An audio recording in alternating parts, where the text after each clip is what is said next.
특보님께 일단 이전부터 여쭤봐요. 오늘 이 방송에서의 호칭을 특보라고 제가 해야 될 거 아니면 교수님이라고 해야 될까요? 교수님이라고 하셔야 되죠. 좀 민감하시죠? 예. 정부에서 내가 미션을 받으면은 네. 특보라는 표현을 써도 되겠지만은 네네. 안 그럴 경우는 그냥 제 본업인 교수 타이틀을 써주십시오. 그럼 오늘 이 자리에서는 이제 그 교수의 자격으로서 이제 사견을 전제로 해서 그냥 자유롭게 말씀하시면 될 것 같아요. 물론이죠. 알겠습니다. 뭐 의원님은 그냥 의원님이시고요. 이제 저야 뭐. 어떻게 여덕은 다 풀리셨습니까, 교수님? 네, 거의 다 풀렸습니다. 귀국 장면을 제가 영상을 통해서 봤는데요. 많이 화가 나셨더라고요. 아니 뭐 노여움도 많이 이제 가셨습니까? 질문이 발언에 대한 책임을 지라고 얘기를 하고요. 그 다음에 공항에서 기자가. 네, 그 다음에 엄중한 청와대 경고를 받았느냐고 이렇게 질문을 해서 다짜고짜 질문이 그렇게 들어갔습니까? 네, 기자로 바로 나오는데 질문이 이제 그런 질문이어서 예. 그건 부적절하게 보이고 그다음 또 14시간 비행기 타고 왔는데 잠도 제대로 못 잤는데 그 질문 나오니까 좀 짜증스럽더라고요. 그러면 결국은 이 문제는 또 연결이 되는 게 그러면 일부 국내 언론에 지금 시각에 문제가 있다 이렇게 봐야 되는 거 아닙니까? 어떻게 보세요? 글쎄요, 저는 상식과 순리를 갖고 한 얘기인데 네. 국내 언론에서 너무 과도하게 반응한 것 아닌가 느낍니다. 그런데 워싱턴 현지에서는 사실상 예. 문재인 정부의 외교 정책이 뭔가, 통일 정책이 뭔가, 남북 문제에 대한 정책은 뭔가 이런 것에 대한 관심을 상당히 많이 표명하고 제가 설명도 많이 해줬고요. 그러니까 네네. 워싱턴 현지 분위기는 뭐 상당히 어떻게 보면 우호적이라고 할 수도 있었고요. 그런데 오히려 우리 특파원 선생들께서는 오히려 더 반대로 보면서 내가 보고는 그러니까 워싱턴 현재 입장은 대한민국의 정권이 교체됐으니까 그 교체된 정권에 대해서 얘기할 수 있는 사람에 대해서 정중하게 경청한다는 입장이었고 반면 우리 언론 분들은 오히려 지금 바꿔진 정권에 대한 인정을 하지 않고 과거 정책의 연장선상에서 저희 발언을 이해하려고 했던 것 아닌가 하는 그런 느낌이 듭니다. 우리 애청자 여러분들이 이해를 돕기 위해서 다시 한번 좀 복기를 하고 넘어갈 필요가 있을 것 같은데 이제 지금 이제 계속 그 교수님께서 말씀하시는 그 발언이라고 하는 게 크게 이제 두 갈래였습니다. 하나가 이 사드 문제로 한미 동맹이 흔들리면 그게 무슨 동맹이냐. 이런 유지의 이제 발언이 하나가 있었고요. 또 한 가지는 북한이 핵 미사일 활동을 중단하면 미국의 한반도 전략 자산과 한미 연합 군사 훈련을 축소할 수 있다. 그게 이제 이 두 갈래 발언이었는데 자 그러면 김종대 의원께 동행을 하셨으니까 이 두 발언에 대한 미국 현재 반응부터 좀 소개를 해 주세요. 어땠습니까? 아주 객관적으로. 아니 미국 현재 반응은 그 말씀을 하신 때가 우드로 윌슨 센터에 그 오찬 시간에 기조 강연이셨어요. 그게 25분간 이어졌거든요. 거기에 이제 질문자도 한국 특파원. 이어서 4시 반부터 워싱턴 특파원 간담회가 또 진행됐습니다. 이건 한국 특파원들 대상으로 한 것이죠. 장소만 미국이었군요. 장소만 미국인데 선생님 발언은 그렇게 제가 보기엔 손색이 없죠. 원래 이런 말씀을 당연히 하실 분이라고 저는 생각했으니까. 그런데 기자들의 질문 내용을 듣다 보면 그 뒤에 나온 기사와 연결시켜 봤을 때 너 한국 대통령 트럼프 만나는데 면접 시험 제대로 준비하는 거야 못하는 거야 이렇게 윽박지르는 느낌. 그러니까 아니 무슨 한미 정상회담이 우리가 트럼프의 면접 시험 보러 가는 겁니까? 이런 느낌으로 다가오는 윽박지르는 이런 어떤 그 현상들이 이어졌어요. 그게 워싱턴에서 주로 그 쏟아지는 질문들과 국내 기사에 어떤 표출된 정서라고 볼 수 있는 겁니다. 바로 그러니까 좀 여쭤보는 게 이건데요. 뭐냐면 이런 발언이 미국의 심기를 건드릴 수도 있고 한미 정상회담이나 나아가 한미 관계에 악영향을 미칠 수 있지 않느냐라는 시선을 전제로 지금 이게 보도가 나오고 있는 거 아닙니까? 그렇죠. 아니 다짜고짜 동맹에 균열이 간다고 써버리니까. 방금 말씀하신 그 두 가지 이제 선생님의 핵심 주장 중에 일부입니다. 그런데 이게 한미 동맹의 균열을 일으킨다는 이런 어떤 위기론으로 몰고 가면서 국민을 불안하게 하고 있잖아요. 사실은 우리 문정인 선생님을 부각시켜서 문재인 정부의 발목 잡기로 이어지는 거거든요. 결국은 이제 특보라고 하는 직책을 이제 중간고리로 걸어가지고 그걸 걸어서 특보라는 사람이 미국에 가서 어떻게 미국이 듣기에 되게 불편할 수 있는 그런 이야기를 할 수 있느냐. 그게 결국은 동맹 관계를 해치는 것 아니냐. 이등식 그렇죠. 아닙니까?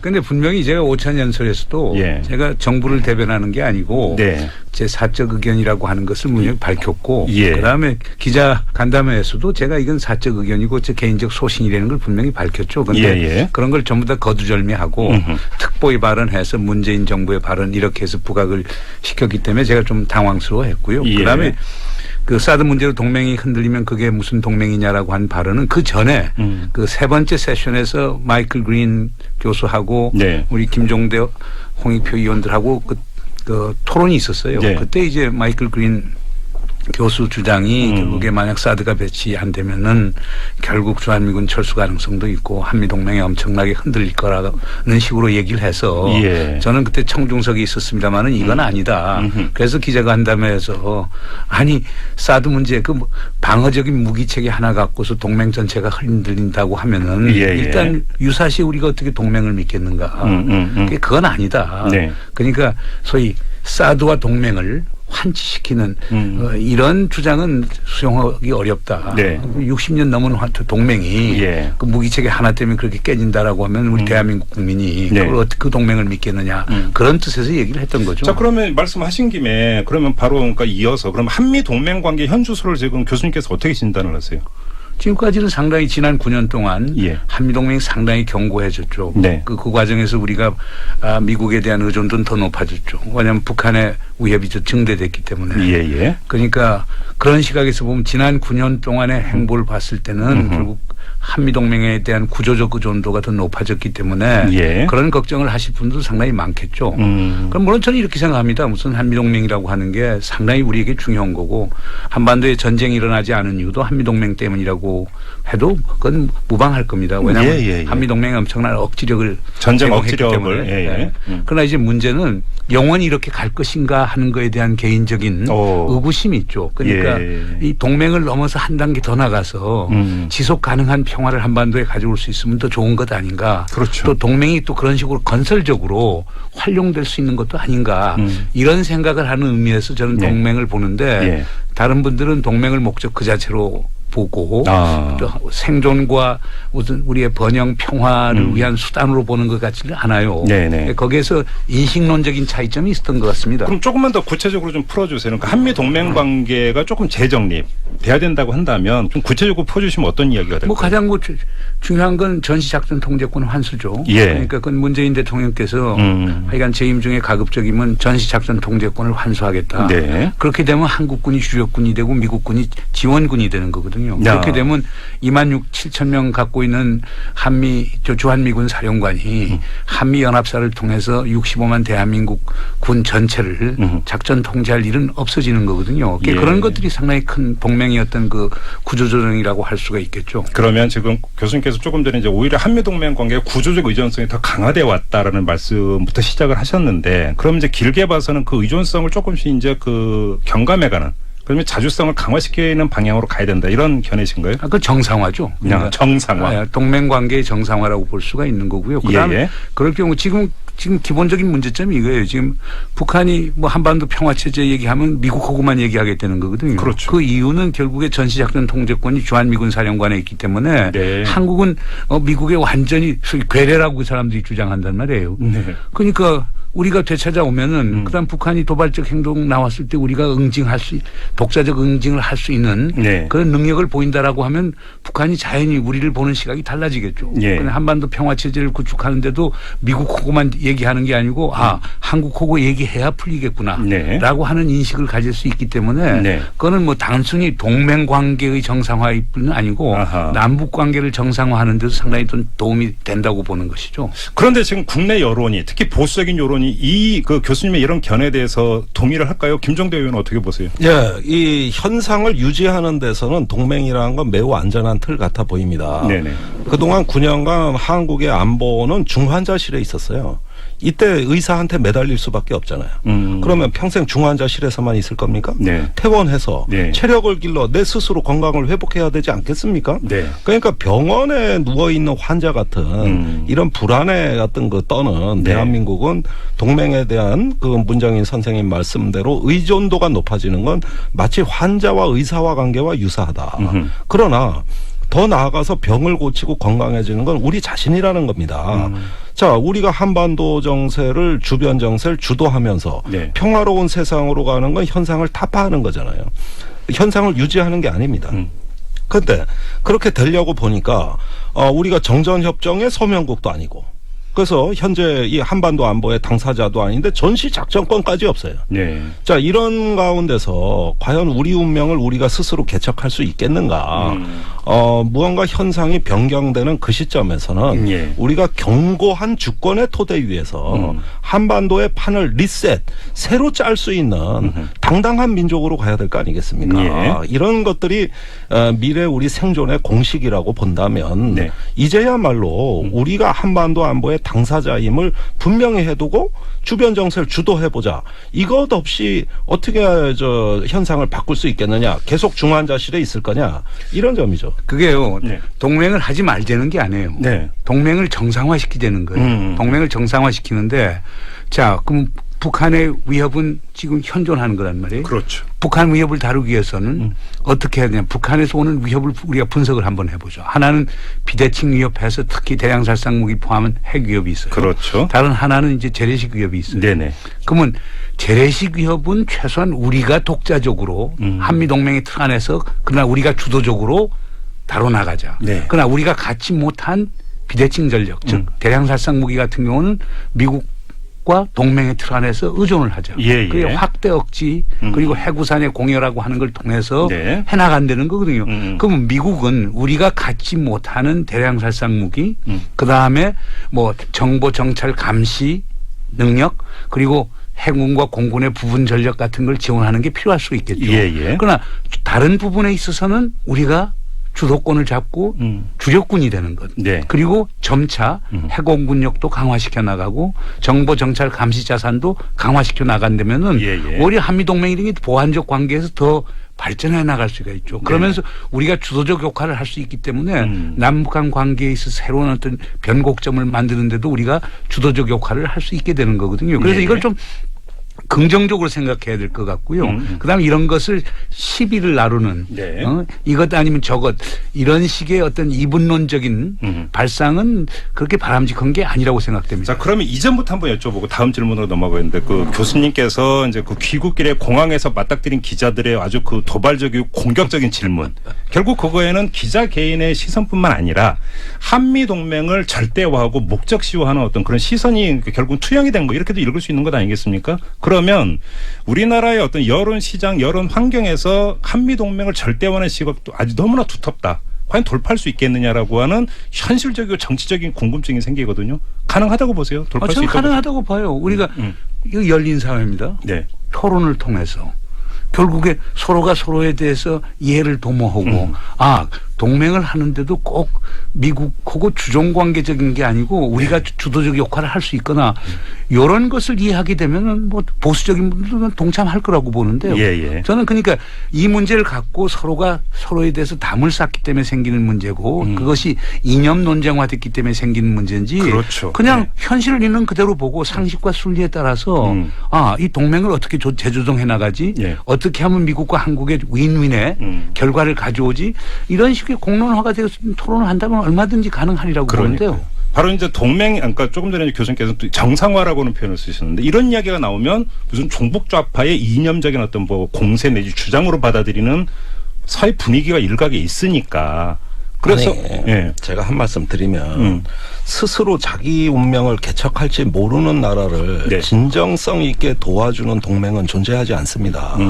어떤 그 주권의 견고한 토대 위에서 스스로 무언가 해보겠다는 결의를 갖고 그걸 당당하게 주변국에 설득할 수 있는 이런 나라를 도와주고 싶어 하지. 미국도 뭐 좀 전략 자산 배치해달라고 또 전시작전권 안 가져오겠다고 그러면서 미국에 가면 오로지 코드를 맞추는 식의 그러면서 무언가 맨날 바라는 식의 이런 동맹을 미국이 과연 좋아할까요?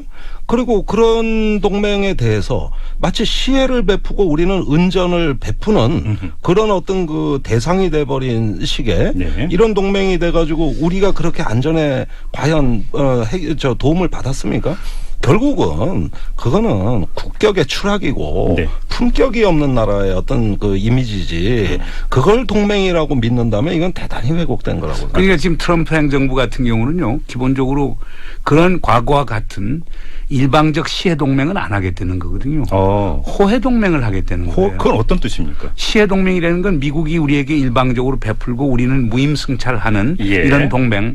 이것은 트럼프가 하여간 적극적으로 반대를 하고 있거든요. 일종의 이제 군사 원조 개념 비슷한. 그러나 반면에 미국도 도움이 되고 우리도 도움이 되고 그러면서 소위 상승 효과를 가져오는 호해 동맹이라고 하는 것은 얼마든지 미국 제일주의, 아메리카 퍼스트주의를 하지만 그런 식으로 미국의 국익에도 도움이 되는 그런 동맹은 트럼프도 하겠다는 거거든요.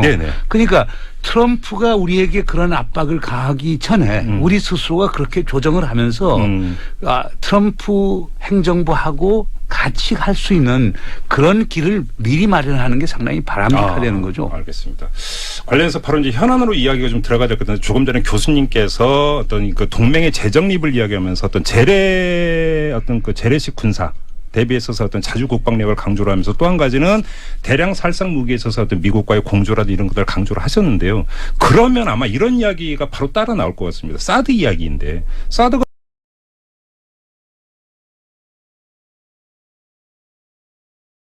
핵을 미사일을 막기 위한 무기체계 아니냐. 근데 왜 반대하고 자꾸 질질 끄느냐.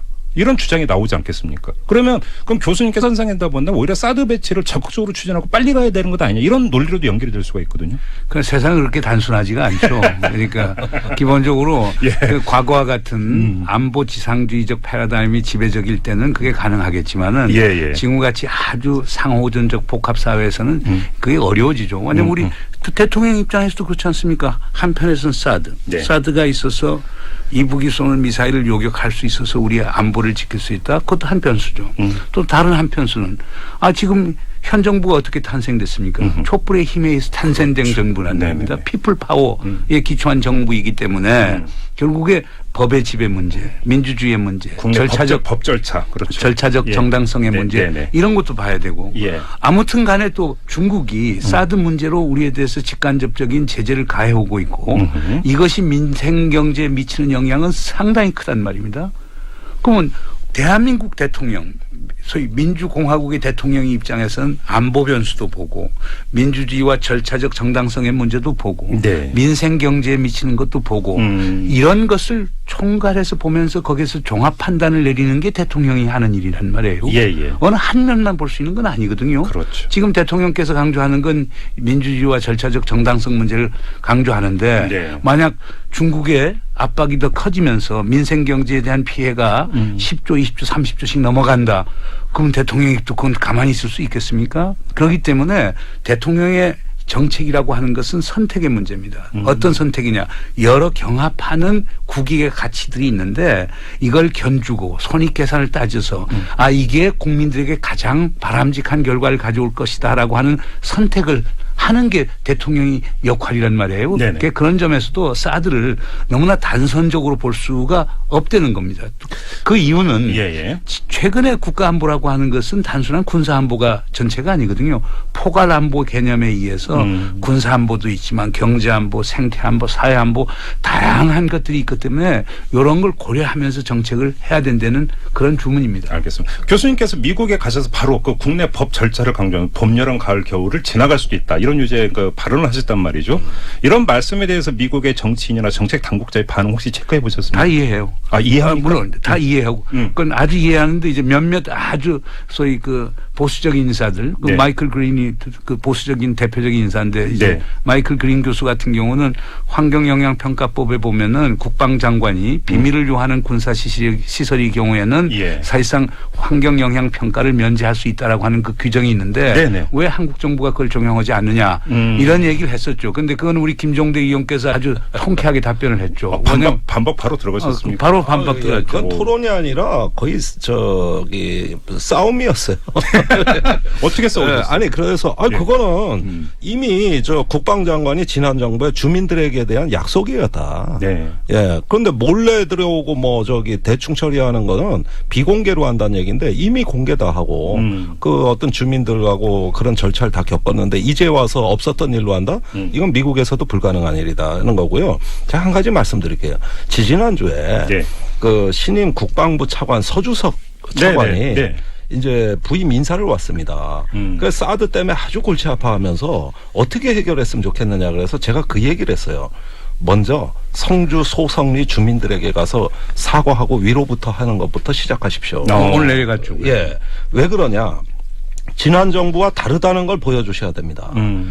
그 마을 주민들은 종북좌파도 아니고 그렇다고 어떤 그 시민단체 사람도 아니고 대한민국 국민인데 150명 노인네들 사는 마을에 4월 26일에 새벽 5시에 8,000명의 경찰이 와서 밀어 닥쳐가지고 주민들 20명을 다치게 하고 올려보낸 사드입니다. 그 다음부터 지금까지는 심장이 벌렁거려서 그 트라우마에서 헤어나질 못합니다. 이 사드 문제 어렵다고 생각하지 마시고 국민이 있고 사드도 있는 겁니다. 가가지고 손잡아주고 위로해 주십시오. 오늘 마을회관에 거기 가서 할머니들 안아주셨습니다. 이게 지난 정부하고 다른 겁니다. 자, 여기서 환경영향 평가다. 우리가 뭐다 지금 말이 많지만 이거는 다 부수적인 문제예요. 일단은 국민들 가슴을 아프게 하고 군홧발로 밀어붙이고 들어온 사드라면 거기서 절차와 준법 절차가 무시됐다면 이것을 다시 복원하고 정상화하는 겁니다. 그래서 처음부터 다시 검토를 해야 돼요. 그래서 이제 그런 어떤 오늘 차관의 행보도 있었다는 거에 대해서 저는 희망이 있다. 의원님의 영향력이 대단하시군요. 아니 우선 내 얘기가 막 수첩을 꺼내 적더라고. 또 한 말씀 드리니까 또 바로 또 이렇게 수첩가 이거 받으시고. 얘기 나온 김에 제가 하나 여쭤볼 게 있습니다. 얼마 전에 문재인 대통령이 로이터 통신과 인터뷰에서 주목할 만한 발언을 했고 저희도 그래서 너무 의아해가지고 인터뷰를 했는데 당초 한미 간 합의는 한 기만 일단 배치를 하고 나머지는 순차적으로 배치하기로 됐는데 어떤 연유인지 빨라졌다. 이런 그 요지의 발언을 문재인 대통령이 했단 말이죠. 근데 저희는 지금 일반 국민들은 어떻게 기억하고 있냐면 작년 7월에 사드 배치 합의 발표문에 2017년만까지 배치 완료해서 실전 운용에 들어간다 이렇게 기억을 하고 있기 때문에 올해 말까지 다 배치되는 걸 이렇게 알고 있었단 말이죠. 뭐가 진실인 겁니까? 미국에 가서 물어봐도 누구도 몰라요. 이게 지금 사드 배치가 가속화된 게 결국 가속을 넘어 과속이 됐단 말이야. 그래서 갓길로 가다가 사고 난 거예요 지금. 전복 사고 난 거라고. 그래가지고 저기 사드가 전략 무기가 비전략적으로 운영되고 있습니다. 아니 근데 문재인 대통령이 당초에 한 기만 배치하기로 했다라는 발언까지 했다면 이미 한미 합의가 확인이 돼서 대통령이 그런 발언을 했다고 봐야 되는 거 아닙니까? 작년 11월에 약정서입니다. 그러니까 7월 8일 날 한미 간의 합의가 결정이 났다고 발표를 했어요. 이것도 참 아닌 밤중에 홍두깨였는데 자 그때 검토가 안 끝난 상태에서 결정을 먼저 한 겁니다. 그러니까 내가 지금 공채 시험 보고 있는데 밖에서 합격자 발표를 했다 이 얘기요. 순서가 완전히 바뀐 거예요. 그러면 검토는 실제 11월 돼서 끝나가지고 그때 서명을 합니다. 거기에 써 있는 문구예요. 그러면은 뭐냐 하면은 탄핵 기간이 가까워지면서 재검토에 들어가서 빨라진 겁니다. 그래서 올해 연말까지는 원래 초기 작전 능력을 확보하는 한두 대로 적한 것을 탄핵 기간에 갑자기 대통령도 알 수 없는 이유로 과속화가 된 거죠. 알겠습니다. 문재인 대통령의 미국 방문에 맞춰서 저희가 아주 특별한 지금 대담 자리를 마련하고 있는데요. 문정인 대통령 통일 외교 안보 특보 지금 이 자리에서는 교수 개인의 자격으로 지금 말씀을 하고 계시고요. 그리고 보고 계십니다. 문재인 대통령의 미국 방문에 맞춰서 저희가 아주 특별한 지금 대담 자리를 마련하고 있는데요. 문정인 대통령 통일 외교 안보 특보 지금 이 자리에서는 교수 개인의 자격으로 지금 말씀을 하고 계시고요. 그리고 정의당의 김종대 의원 두 분과 함께하고 있습니다. 자, 이야기 좀 계속 진행이 돼야 되는데요. 그 의문도 제기를 하셨다면서요. 발사대는 들어왔는데 발사대에 넣어야 될 미사일이 들어왔는지 안 왔는지 이것도 확인도 안 되는 거예요. 확인됐습니다. 제가 됐습니까? 그 후에 확인했는데 지금 그 포대의 그 2기의 발사대가 부지에 배치되어 있는데 그 각각의 발사대마다 8발의 미사일을 장착할 수 있습니다. 그 16발은 들어와 있고 2기 발사대에 대한 미사일은 들어와 있고 나머지 4기는 안 들어와 있습니다. 48이 30이니까 30. 48발이 들어와야 되는데 16발만 들어와 32발은 아직 못 들어오고 있어요. 이게 4기의 발사대를 못 넣는 이유입니다. 아, 미사일이 안 들어와서? 예. 그러니까 활은 있는데 화살은 없는 거죠. 그래요?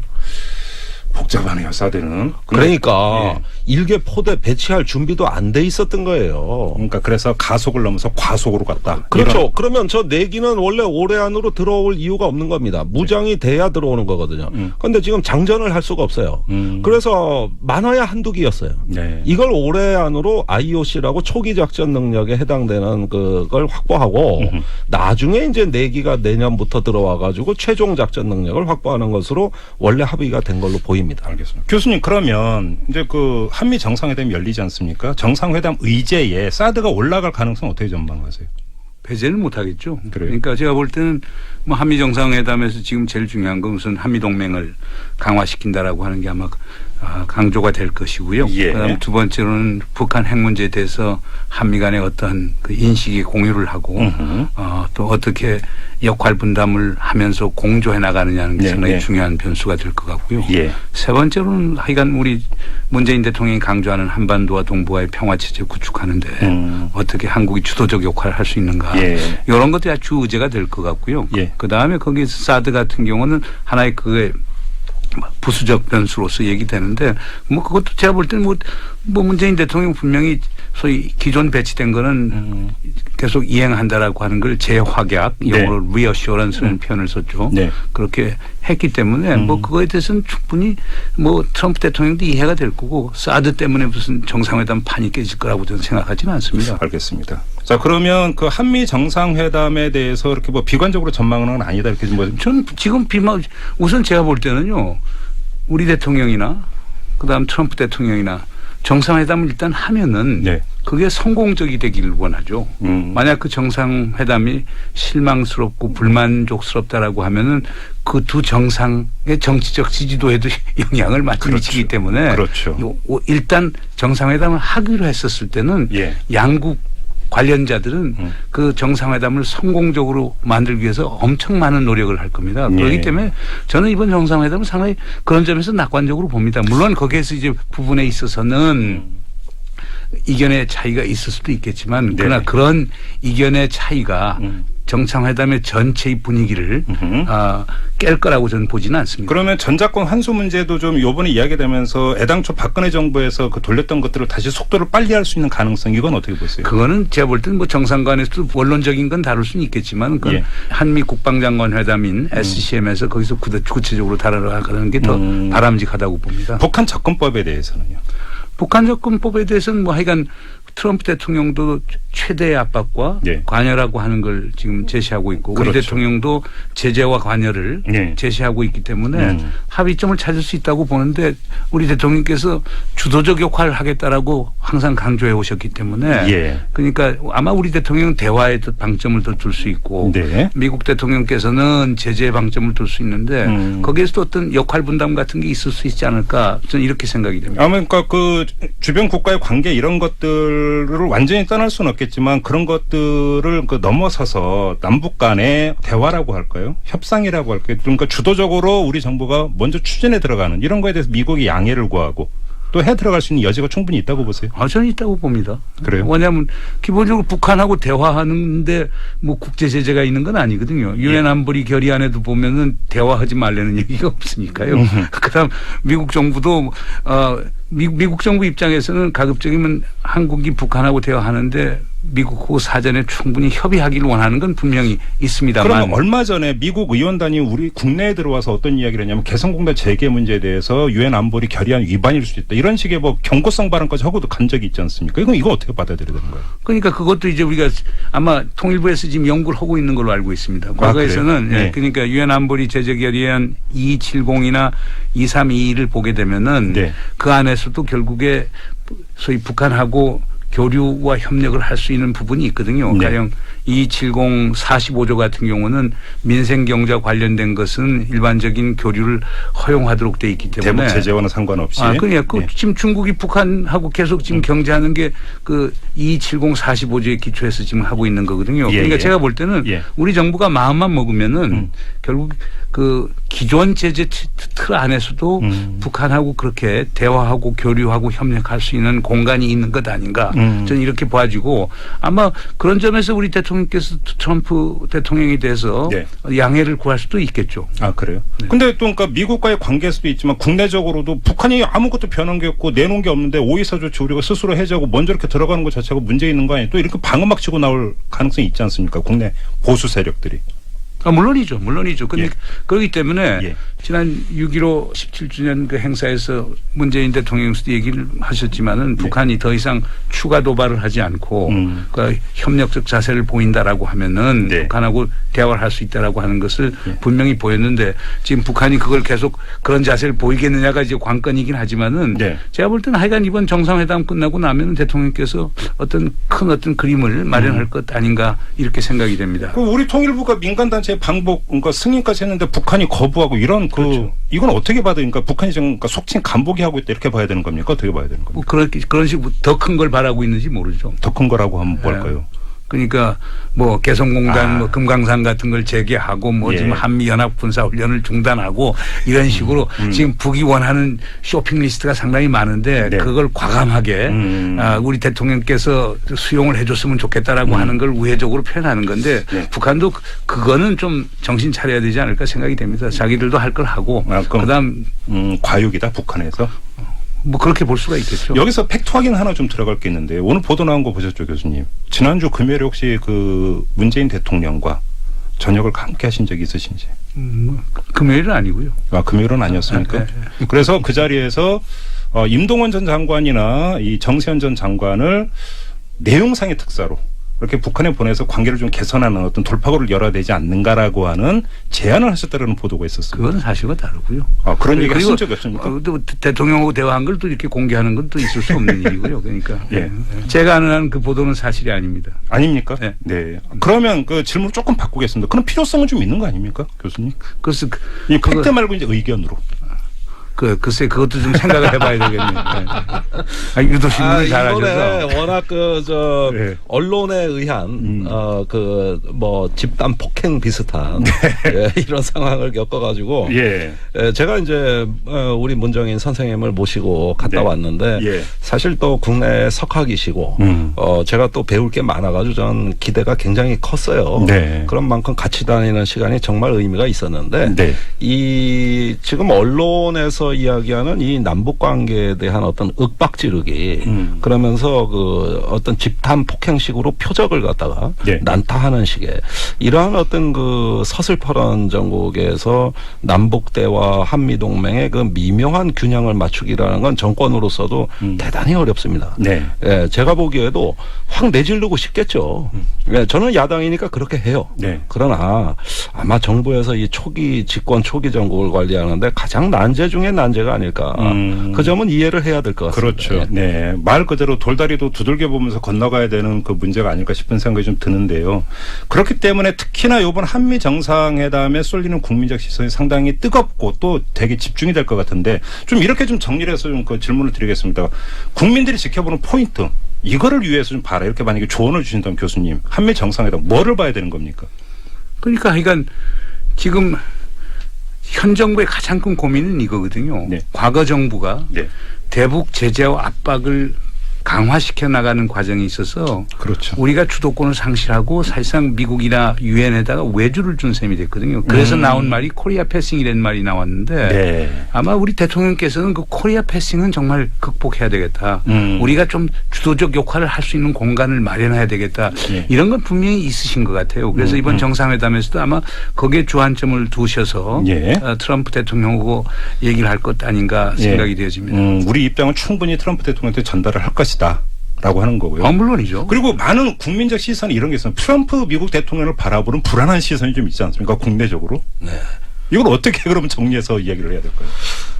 그 부분도 워싱턴에서 많은 미국 전문가들이 나는 자기 나라 대통령에 대해서 정말 불안한 정서가 있구나. 아, 미국 사람들도 그래요? 예. 그 하도 엽기적인 뉴스가 많이 나왔으니까. 예. 그래가지고 그런 건 사실 흥미롭게 지켜봤어요. 예. 그러면서 만일에 그 한미 정상회담의 파국을 걱정하는 분들이 계시다면 그 요인의 상당 부분은 트럼프 요인이기 때문입니다. 저는 그렇게 보지 않는 게요. 그러니까 트럼프도 자기가 뭐 사업하던 사람이고 상당히 합리적인 사람이고 뭐 가끔 엽기적인 발언을 하는 그런 것들이 있고 그런 걸 트위터에 올리는 것도 있긴 있지만은 기본적으로 저는 성격 분석상 사실상 트럼프와 우리 대통령은 음양의 조화를 이룰 거라고 봐요.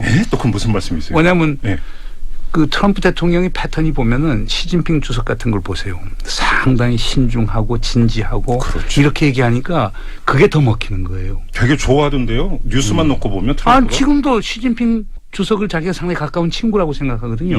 그런데 우리 문재인 대통령도 상당히 진지하고 진솔하고 그다음에 성실한 분이기 때문에 트럼프 대통령 같은 분은 그런 대통령을 훨씬 더 존경스럽게 대할 것 아닌가 하는 느낌이 들어서요.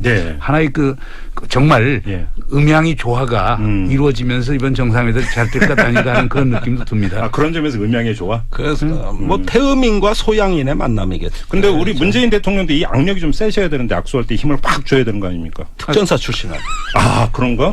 폭발물을 믿어도 되는 겁니까? 이 폭발물 처리반이기 때문에 트럼프를 잘 처리하겠죠. 악수를 할 때 딱 기선을 제압해야 되는 거 아닙니까? 그렇게 힘을 많이 준다면서요, 뉴스 보면. 이미 뉴스가 많이 나와서 트럼프가 더 이상 사용 안 할 겁니다. 마지막으로 이것만 좀 여쭙고 마무리하겠습니다. 교수님께 아까 그 시혜적 동맹에서 이제 호혜적 동맹으로 넘어간다고 얘기를 했는데 그 얘기를 들으면서 들었던 궁금증인데 혹시 정상회담에서 트럼프가 문재인 대통령한테 청구서를 내놓을 가능성, 이래서 방위비 분담금 뭐 증액이라든지 이런 것을 내놓을 가능성은 어떻게 보세요? 그 가능성 배제할 수는 없겠죠. 그런데 우리 정부는 지금 다 준비돼 있어요. 그래요? 방위비 증액이라는 게 한국과 미국 사이 협상을 통해서 이루어지는 거니까 금년 연말부터 이제 방위비 분담 협상이 시작이 되니까 그렇게 협상해서 만드는 거니까요. 대응 준비가 다 돼 있습니까 이미? 이건 뭐 제가 볼 때는 충분히 돼 있다고 봅니다. 이건 기본입니까 그러면? 이건 기본이죠. 기본이죠. 오늘 아주 이야기는 여기서 좀 마무리를 해야 될 것 같습니다. 시간이 너무 모자라가지고 여쭤볼 게 지금 이만큼 쌓였는데 나중에 한번 자리 다시 한번 마련하시겠습니다. 그렇게 하시죠. 자, 오늘 이 귀한 시간 내주셔서 고맙습니다. 네, 지금까지 정의당의 김종대 의원 그리고 오늘은 특보 자격으로 말씀을 하신 게 아니고요. 문정인 연세대 특임교수 두 분과 함께 한미 관계 어떻게 나아가야 될 것인가 이거에 대해서 얘기 나눠봤습니다. 두 분 고맙습니다. 네, 감사합니다. 정부의 발목 잡기로 이어지는 거거든요. 결국은 이제 특보라고 하는 직책을 이제 중간고리로 걸어가지고 그걸 걸어서 특보라는 사람이 미국에 가서 어떻게 미국이 듣기에 되게 불편할 수 있는 그런 이야기를 할 수 있느냐. 그게 결국은 동맹 관계를 해치는 것 아니냐. 이등식 아닙니까? 근데 분명히 제가 오찬연설에서도 제가 정부를 대변하는 게 아니고 제 사적 의견이라고 하는 것을 분명히 밝혔고 그다음에 기자 간담회에서도 제가 이건 사적 의견이고 제 개인적 소신이라는 걸 분명히 밝혔죠. 그런데 그런 걸 전부 다 거두절미하고 특보의 발언해서 문재인 정부의 발언 이렇게 해서 부각을 시켰기 때문에 제가 좀 당황스러워했고요. 그다음에 그 사드 문제로 동맹이 흔들리면 그게 무슨 동맹이냐라고 한 발언은 그 전에 그 세 번째 세션에서 마이클 그린 교수하고 우리 김종대 홍익표 의원들하고 그 토론이 있었어요. 그때 이제 마이클 그린 교수 주장이 결국에 만약 사드가 배치 안 되면은 결국 주한미군 철수 가능성도 있고 한미동맹이 엄청나게 흔들릴 거라는 식으로 얘기를 해서 저는 그때 청중석에 있었습니다만은 이건 아니다. 그래서 기자간담회에서 사드 문제 방어적인 무기체계 하나 갖고서 동맹 전체가 흔들린다고 하면은 일단 유사시 우리가 어떻게 동맹을 믿겠는가.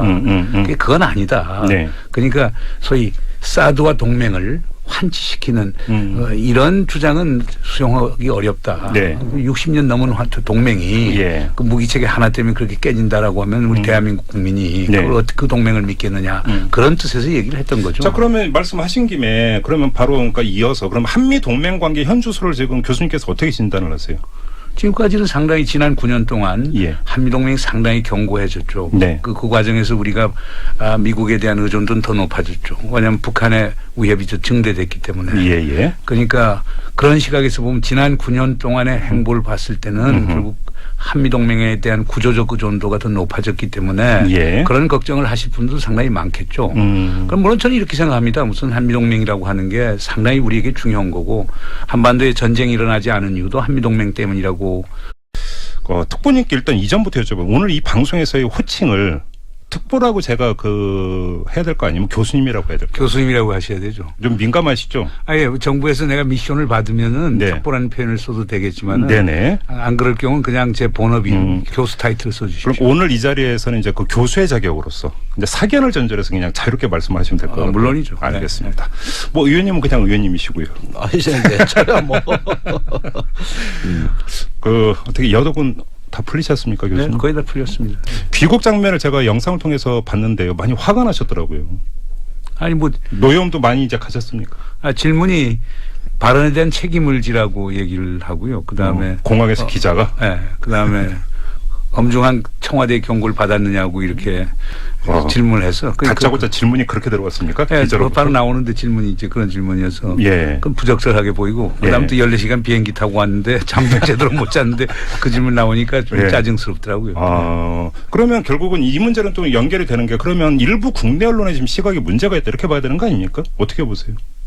글쎄요, 저는 상식과 순리를 갖고 한 얘기인데 네. 국내 언론에서 너무 과도하게 반응한 것 아닌가 느낍니다. 그런데 워싱턴 현지에서는 사실상 문재인 정부의 외교 정책이 뭔가, 통일 정책이 뭔가, 남북 문제에 대한 정책은 뭔가 이런 것에 대한 관심을 상당히 많이 표명하고 제가 설명도 많이 해줬고요. 그러니까 워싱턴 현지 분위기는 뭐 상당히 어떻게 보면 우호적이라고 할 수도 있었고요. 그런데 오히려 우리 특파원 선생들께서는 오히려 더 반대로 보면서 내가 보고는 그러니까 워싱턴 현재 입장은 대한민국의 정권이 교체됐으니까 그 교체된 정권에 대해서 얘기할 수 있는 사람에 대해서 정중하게 경청한다는 입장이었고 반면 우리 언론 분들은 오히려 지금 바꿔진 정권에 대한 인정을 하지 않고 과거 정책의 연장선상에서 저희 발언을 이해하려고 했던 것 아닌가 하는 그런 느낌이 듭니다. 우리 애청자 여러분들이 이해를 돕기 위해서 다시 한번 좀 복기를 하고 넘어갈 필요가 있을 것 같은데 이제 지금 해도 그건 무방할 겁니다. 왜냐하면 한미동맹이 엄청난 억지력을 전쟁 제공했기 억지력을 때문에. 그러나 이제 문제는 영원히 이렇게 갈 것인가 하는 거에 대한 개인적인 의구심이 있죠. 그러니까 이 동맹을 넘어서 한 단계 더 나가서 지속 가능한 평화를 한반도에 가져올 수 있으면 더 좋은 것 아닌가. 그렇죠. 또 동맹이 또 그런 식으로 건설적으로 활용될 수 있는 것도 아닌가. 이런 생각을 하는 의미에서 저는 동맹을 보는데 다른 분들은 동맹을 목적 그 자체로 보고 또 생존과 무슨 우리의 번영 평화를 위한 수단으로 보는 것 같지는 않아요. 거기에서 인식론적인 차이점이 있었던 것 같습니다. 그럼 조금만 더 구체적으로 좀 풀어주세요. 그러니까 한미 동맹 관계가 조금 재정립돼야 된다고 한다면 좀 구체적으로 풀어주시면 어떤 이야기가 될까요? 뭐 가장 중요한 건 전시작전 통제권 환수죠. 그러니까 그건 문재인 대통령께서 하여간 재임 중에 가급적이면 전시작전 통제권을 환수하겠다. 그렇게 되면 한국군이 주력군이 되고 미국군이 지원군이 되는 거거든요. 그렇게 되면 2만 7천 명 갖고 있는 주한미군 사령관이 한미연합사를 통해서 65만 대한민국 군 전체를 작전 통제할 일은 없어지는 거거든요. 그런 것들이 상당히 큰 동맹이었던 그 구조조정이라고 할 수가 있겠죠. 그러면 지금 교수님께서 조금 전에 이제 오히려 한미동맹 관계의 구조적 의존성이 더 강화되어 왔다라는 말씀부터 시작을 하셨는데 그럼 이제 길게 봐서는 그 의존성을 조금씩 이제 경감해가는 그러면 자주성을 강화시키는 방향으로 가야 된다 이런 견해신가요? 그 정상화죠. 그러니까 정상화. 동맹 관계의 정상화라고 볼 수가 있는 거고요. 그다음에 그럴 경우 지금 기본적인 문제점이 이거예요. 지금 북한이 뭐 한반도 평화체제 얘기하면 미국하고만 얘기하게 되는 거거든요. 그렇죠. 그 이유는 결국에 전시작전 통제권이 주한미군 사령관에 있기 때문에 한국은 미국의 완전히 괴뢰라고 그 사람들이 주장한단 말이에요. 그러니까 우리가 되찾아오면은 그다음 북한이 도발적 행동 나왔을 때 우리가 독자적 응징을 할 수 있는 그런 능력을 보인다라고 하면 북한이 자연히 우리를 보는 시각이 달라지겠죠. 한반도 평화체제를 구축하는데도 미국하고만 얘기하는 게 아니고 한국하고 얘기해야 풀리겠구나라고 하는 인식을 가질 수 있기 때문에 그거는 뭐 단순 계속 그 교수님께서 말씀하시는 그 발언이라고 하는 게 크게 이제 두 갈래였습니다. 하나가 이 사드 문제로 한미 동맹이 흔들리면 그게 무슨 동맹이냐. 이런 유지의 이제 발언이 하나가 있었고요. 또 한 가지는 북한이 핵 미사일 활동을 중단하면 미국의 한반도 전략 자산과 한미 연합 군사 훈련을 축소할 수 있다. 그게 이제 이 두 갈래 발언이었는데, 자 그러면 김종대 의원께 동행을 하셨으니까 네. 이 두 발언에 대한 미국 현재 반응부터 좀 소개를 해주세요. 어땠습니까? 아주 객관적으로. 아니 미국 현지의 반응은 네. 그 말씀을 하신 때가 우드로 윌슨 센터에 네. 그 오찬 시간에 기조 강연이셨어요. 예. 그게 25분간 이어졌거든요. 네. 거기에 이제 질문자도 한국 특파원. 이어서 4시 반부터 워싱턴 특파원 간담회가 또 진행됐습니다. 이건 한국 특파원들 대상으로 한 것이죠. 장소만 미국이었군요. 장소만 미국인데 네. 선생님 발언은 그렇게 제가 보기엔 손색이 없죠. 원래 이런 말씀을 당연히 하실 분이라고 저는 생각했으니까. 예. 그런데 기자들의 질문 내용을 듣다 보면 네. 그 뒤에 나온 기사와 연결시켜 봤을 때 너 한국 대통령 트럼프 만나는데 면접 시험 제대로 준비하는 거야 못하는 거야 이렇게 윽박지르는 느낌. 네. 예. 그러니까 아니 무슨 한미 정상회담이 우리가 트럼프의 면접 시험 보러 가는 겁니까? 이런 느낌으로 다가오는 윽박지르는 이런 어떤 그 현상들이 이어졌어요. 그게 워싱턴에서 주로 그 쏟아지는 질문들과 국내 기사에 네. 어떤 표출된 정서라고 볼 수 있는 겁니다. 바로 그러니까 지금 여쭤보는 게 이건데요. 뭐냐면 이런 발언이 미국의 심기를 건드릴 수도 있고 한미 정상회담이나 나아가 한미 관계에 악영향을 미칠 수 있지 않느냐라는 시선을 전제로 지금 이게 보도가 나오고 있는 거 아닙니까? 그렇죠. 아니 다짜고짜 동맹에 균열이 간다고 써버리니까. 네. 예, 방금 말씀하신 그 두 가지 이제 선생님의 핵심 주장 중에 일부입니다. 네. 그런데 이게 한미 동맹의 균열을 일으킨다는 네. 이런 어떤 위기론으로 몰고 가면서 국민을 불안하게 하고 있잖아요. 네. 사실은 우리 문정인 선생님을 부각시켜서 문재인이 동맹 관계의 정상화일 뿐 아니고 아하. 남북 관계를 정상화하는 데도 상당히 좀 도움이 된다고 보는 것이죠. 그런데 지금 국내 여론이 특히 보수적인 여론이 이 교수님의 이런 견해에 대해서 동의를 할까요? 김종대 의원은 어떻게 보세요? 예, 이 현상을 유지하는 데서는 동맹이라는 건 매우 안전한 틀 같아 보입니다. 네네. 그동안 9년간 한국의 안보는 중환자실에 있었어요. 이때 의사한테 매달릴 수밖에 없잖아요. 그러면 평생 중환자실에서만 있을 겁니까? 네. 퇴원해서 네. 체력을 길러 내 스스로 건강을 회복해야 되지 않겠습니까? 네. 그러니까 병원에 누워있는 환자 같은 이런 불안에 같은 떠는 네. 대한민국은 동맹에 대한 그 문정인 선생님 말씀대로 의존도가 높아지는 건 마치 환자와 의사와 관계와 유사하다. 그러나 더 나아가서 병을 고치고 건강해지는 건 우리 자신이라는 겁니다. 자, 우리가 한반도 정세를 주변 정세를 주도하면서 네. 평화로운 세상으로 가는 건 현상을 타파하는 거잖아요. 현상을 유지하는 게 아닙니다. 그런데 그렇게 되려고 보니까 우리가 정전협정의 서명국도 아니고 그래서 현재 이 한반도 안보의 당사자도 아닌데 전시 작전권까지 없어요. 네. 자, 이런 가운데서 과연 우리 운명을 우리가 스스로 개척할 수 있겠는가? 무언가 현상이 변경되는 그 시점에서는 예. 우리가 견고한 주권의 토대 위에서 한반도의 판을 리셋, 새로 짤 수 있는 당당한 민족으로 가야 될 거 아니겠습니까? 예. 이런 것들이 미래 우리 생존의 공식이라고 본다면 네. 이제야말로 우리가 한반도 안보의 당사자임을 분명히 해두고 주변 정세를 주도해보자. 이것 없이 어떻게 현상을 바꿀 수 있겠느냐. 계속 중환자실에 있을 거냐. 이런 점이죠. 그게요. 네. 동맹을 하지 말자는 게 아니에요. 네. 동맹을 정상화시키자는 거예요. 동맹을 정상화시키는데 자 그럼 북한의 위협은 지금 현존하는 거란 말이에요. 그렇죠. 북한 위협을 다루기 위해서는 어떻게 해야 되냐. 북한에서 오는 위협을 우리가 분석을 한번 해보죠. 하나는 비대칭 위협해서 특히 대량살상 무기 포함한 핵 위협이 있어요. 그렇죠. 다른 하나는 이제 재래식 위협이 있어요. 네네. 그러면